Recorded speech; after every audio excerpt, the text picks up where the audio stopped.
Alright, we're here for the second video today. We're going to talk about some of the protesting / rioting that's been happening, and I guess the preparation that is going on in DC and in major cities.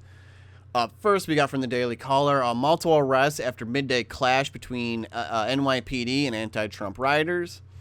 Says nearly a dozen people were arrested after demonstrators protesting supporters of President Donald Trump clashed with police in New York City Sunday. A crowd of demonstrators gathered near a public park to oppose pro-Trump vehicle Caravan that they believed was set to move. Let me stop that. Was set to move through the boroughs, according to New York Post. A total of 11 people were either arrested by law enforcement or issued a summons for charges including disorderly conduct, obstruction, and resisting arrest, the Post reported. Video showed the crowd, many of whom were clad in black, sparring with uniformed officers, according to footage obtained by the Post. One woman can be heard yelling "F you" as cops repeatedly blared a whistle and stood with batons, the video revealed. One woman even went so far to say this.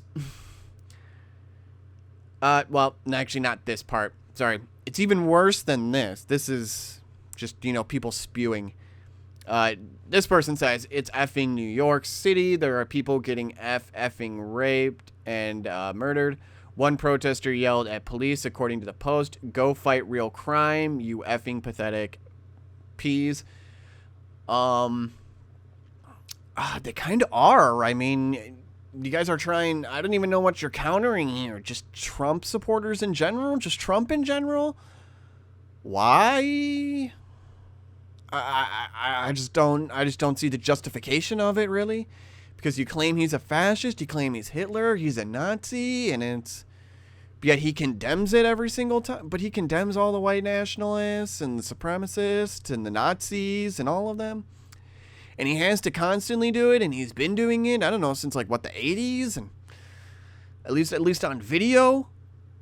I don't know how much you guys want, but apparently he has to do it every single day, like every hour. He needs to come out with something saying he condemns them, I guess.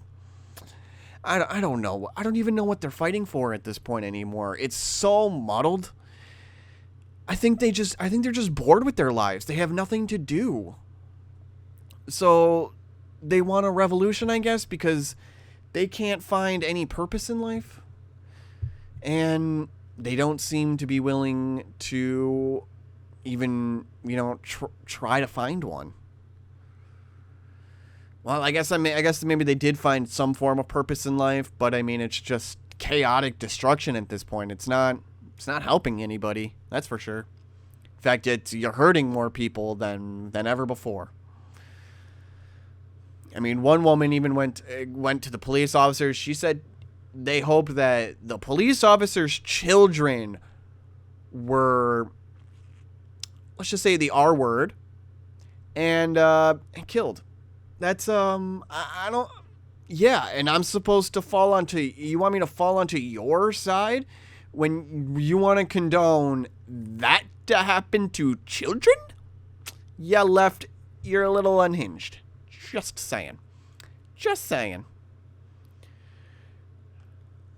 We've got from Gateway Pundit, marauding BLM goons throw liquor bottles, point guns, bust windows, and steal flags from Trump Caravan.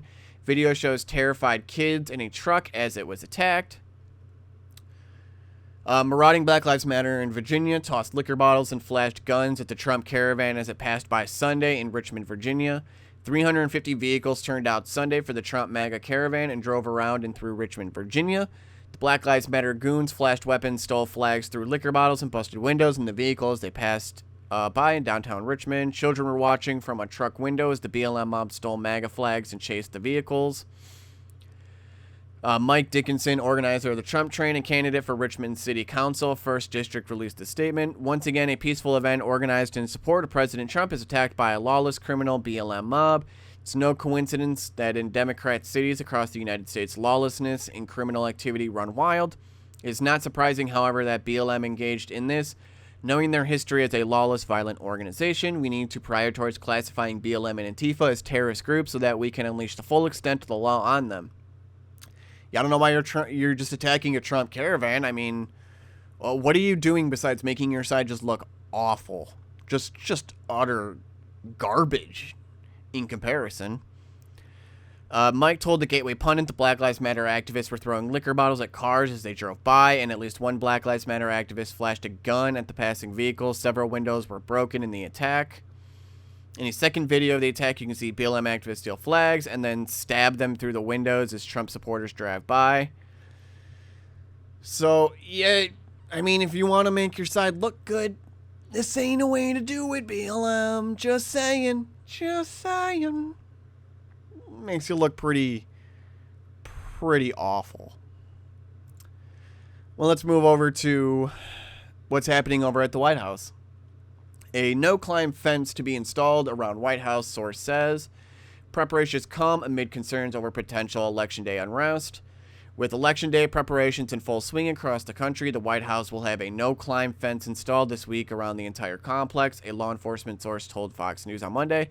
A similar fence already exists around Lafayette Park and parts of Pennsylvania Avenue in front of the White House for Inauguration Day construction. Such fencing was also used around the White House over the summer, following unrest over the death of George Floyd. Those fences range from 7 feet to more than 9 feet high. The precautions come during one of the most contentious presidential elections in recent memory and concerns over possible unrest in the wake of Tuesday's results. D.C. Metro Police Chief Peter Newsham, said Thursday there will be no credible threats right now of violence, but said several groups had applied for permits to conduct large demonstrations and the entire police department would be working on Election Day. Wait, there's no credible threats right now of violence? I'm pretty sure we've seen online that people are organizing and saying that they will cause destruction. They're coming out and saying it. Facebook and Twitter is allowing these posts to happen, allowing these conversations to keep on going. But yet then they say, the other side is the one being violent. They're saying the Trump supporters are the ones being violent, and they're causing them to, then be banned from social media. So we've just got massive hypocrisy, essentially. It says Mayor Muriel Bowser said she had not decided whether to use National Guard troops for election-related violence, though some troops remain activated amid the coronavirus pandemic. Preparations for possible unrest in the nation's capital have extended beyond the White House. Just blocks away from 1600 Pennsylvania Avenue, businesses such as hair salons, restaurants, clothing stores, and banks were boarded up Sunday. Wells Fargo, CVS Pharmacy, and the Washington Sports Club were among some of the businesses with plywood protecting their windows. Pretty much all businesses have just been putting up, anyone that, can buy the wood, I guess, are boarding up all of it. It's happening in all major cities, not just DC. We all know that this unrest is coming. Doesn't matter who's going to win the election. There's going to be riots. And I don't even think there's going to be riots from the right, but I think the left will riot regardless of who wins. Several businesses are reportedly expecting to close on Election Day and possibly for the entire week. Some residents also have reported seeing low-altitude helicopters flying over downtown Washington, D.C. and other areas in and around the nation's capital over the past weeks. The flights have been conducted since October 19th in preparation for Inauguration Day on January 20th, 2021. The National Nuclear Security Administration said in a statement last month, the aircraft, part of the federal agency's nuclear emergency support team, will measure naturally occurring background radiation as part of standard preparations to protect public health and safety on the day of the event, the NNSA said. Residents may see a twin-engine Bell 412 helicopter flying at 150 feet or higher during the day. The agency said each flight was expected to last for approximately 2 hours. So yeah, it's going to be chaos. It's pretty much what I've been saying for the last week. Elections, it's a farce. It's going to be chaos. Mail-in ballots are going to be counted for 3-4 weeks after the after tomorrow. It's, like I said, it's going to be just complete and utter chaos. We're not going to know who won. People are going to claim. Facebook and Twitter are going to, I guess, flag or try to then ban people who claim otherwise. If it's not approved by the 7 sources that they say are trustworthy.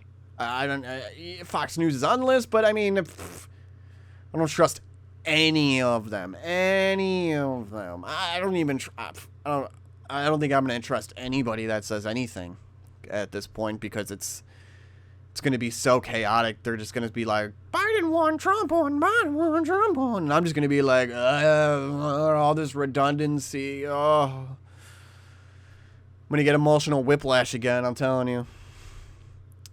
Anyways, we'll see what happens. I'll be voting early tomorrow. Be the first time I actually do so, because I actually feel like it matters. I knew Obama was going to end up winning last time anyways, and I guess I just didn't really feel like voting. Just wasn't into it. Wasn't feeling it, I guess. I don't know. But this time, I guess, you know, they've activated even me, and I was very skeptical on even trying to even vote this time around. Whether just stand, you know, what I actually believe in. But I think, you know, this is actually one I really need to actually vote. And who knows if the next one I will. I don't know. We'll see. Anyways, I'll see you then tomorrow. You guys have a good one. Bye.